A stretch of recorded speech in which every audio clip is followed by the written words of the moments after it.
Dr. Mario help poor Octo? Yeah, I'm sure he can. Just throw him back into the water where he belongs. That's how they not die. Alright, or just give him a Mega Vitamin. That works too. It turns out Mega Vitamins can cure anything. Wario happens to be viewing this miracle at work and decides, hey, I can get rich off of this medicine if I steal it and sell it. Wow, that's a little too real. So the game pretty much becomes a game of keep away. Wario steals the medicine, and then this mad scientist steals it, and you do battle by fighting viruses. Okay, maybe this game isn't best suited for a story like this. The gameplay is, well, Dr. Mario. You've got 3 different colored viruses, and you need to line up 3 corresponding pills of said color in order to destroy it.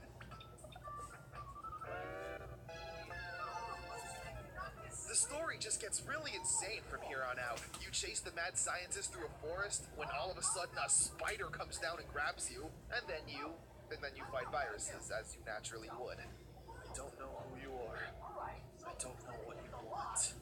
But let's be friends. The game reaches its climax when Mario and Wario invade the castle and have a 4-player versus match. Now that's unique.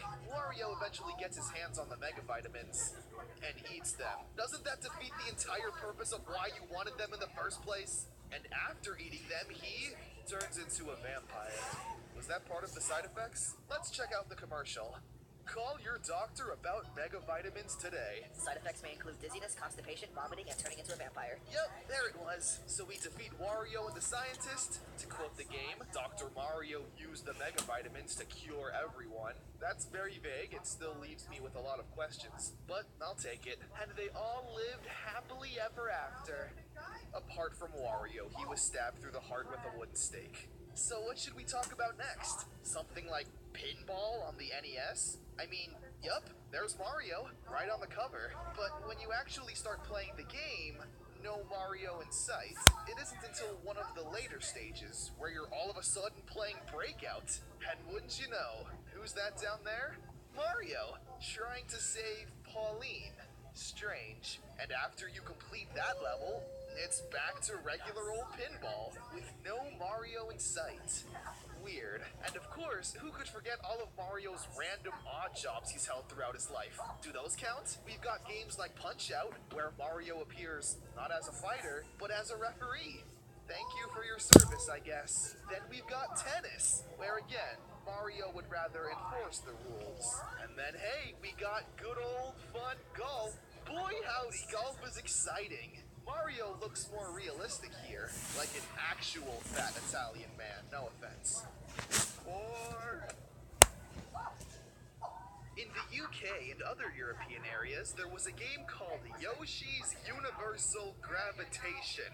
That name is literally the best thing ever. Other rejected titles were Yoshi's Galilean Invariant and Waluigi's Law of Cosmic Expansion. So let's play some Yoshi's Universal Gravitation. My head hurts. And yeah, I'm aware this game was released in America under the title Yoshi's Topsy-Turvy, but even then, I've never even heard of this game. Where have I been? So the game follows Yoshi in a colorful and adorable storybook-like world, very similar to Yoshi's story on the N64. Upon first glance of this game, it looks nothing more than a very basic Mario side-scroller. It's Yoshi going on cute Yoshi adventures. That is until... Whoa, hey! That gravitation is definitely not universal. What's going on? Well, Yoshi's Universal Topsy-Turvy Gravitation is a big gimmick game. Released on the Game Boy Advance, you wouldn't play this game using the buttons like, you know, any other Nintendo game before 2006. The Game Boy Advance has some weird alien technology or something that when you tilted it, it would mess with the gravity in Yoshi's world, and that's how you would control him. It's a very fun experience, to be honest. Interacting with all kinds of stage hazards, vehicles, landscapes. There's always something new and fresh to mess around with, keeping the game from getting old. Do what you want, 'cause a pirate is free. You are a pirate. Yar har fiddly-dee, being a pirate is... I'm getting sick.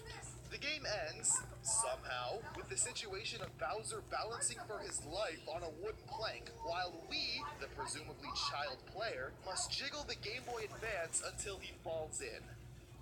Good. Are we proud of what we've done here today? Fun concept, cute visuals, mediocre music, Bowser death. With great power comes great responsibility. 6 out of 10. Hey, welcome back to Mario's Odd Job Hour. On today's episode, Mario joins the military to fight in the Vietnam War. Oh yeah, that happened all right.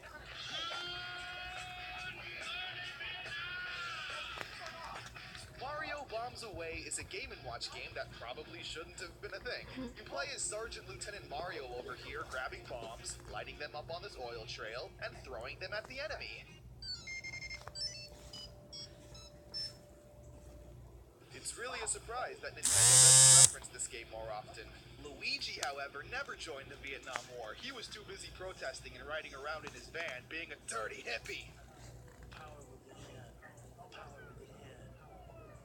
Then there was the time Mario worked in a cement factory. In the game, Mario Cement Factory. Oh, so this game's fairly easy. Booze will fly into the machine for some reason and start raising the temperature levels. And it's your job to simply pull the lever, Kronk, and bring the temperatures back down.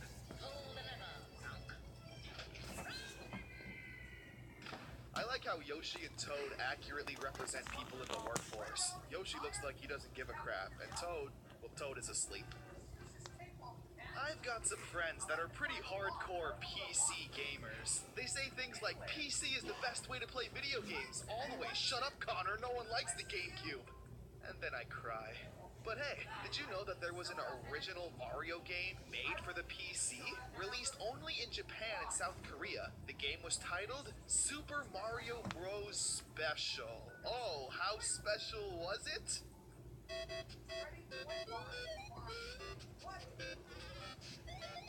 Not that special. The game's stages and level designs are all built from the ground up. However, it's a bit hard to enjoy that fact when what you're seeing is this overly saturated eyesore. Seriously, this color scheme is painful. I'm not kidding around, okay? Here's Mario World. Let me do a quick little edit, and bam! It's Mario on a South Korean computer. And how's that music?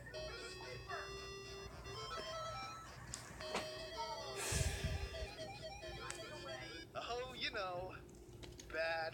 The level design is actually really solid. It would be really fun to experience this game in its purest form. Luckily, there's actually ROM hacks of this exact game to look and feel like it would have on the NES. So, if you want to give this game a go, that's how I recommend you play it. The internet is such a wonderful place. Sometimes. One of my favorite games of all time when I was a kid was Windows XP Pinball. I'm not kidding. I genuinely love this game. You want some nostalgia? Listen to this.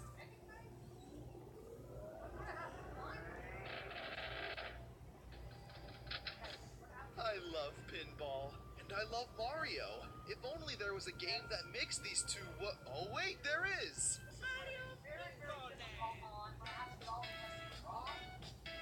So, as you could probably guess, this is a game of Mario Pinball. How joyous! The game's intro, though, is kinda dark. Everyone's standing in line to get into this machine that squishes them into a ball. Excuse me? Their bones and limbs just mesh together. And everyone's just okay with it. Why wouldn't they be? The game is really charming. Every stage has that distinct Mario polish, accompanied with very adorable music. Your goal is to take out all the enemies on screen and try and make it to the end. At first, I wasn't a big fan of this concept, considering you had to be somewhat accurate in order to hit your target. And for me, a big reason why I love pinball is because I like to hit the ball without thinking too much. But I quickly grew to love this game. Mario Pinball Land is very fast-paced. The ball will constantly bounce off the walls or other landmarks. So if you don't hit the enemy, you'll still feel satisfied. The final boss fight with Bowser is also super intense, and I never thought I'd feel so involved in a battle that involved pinballers.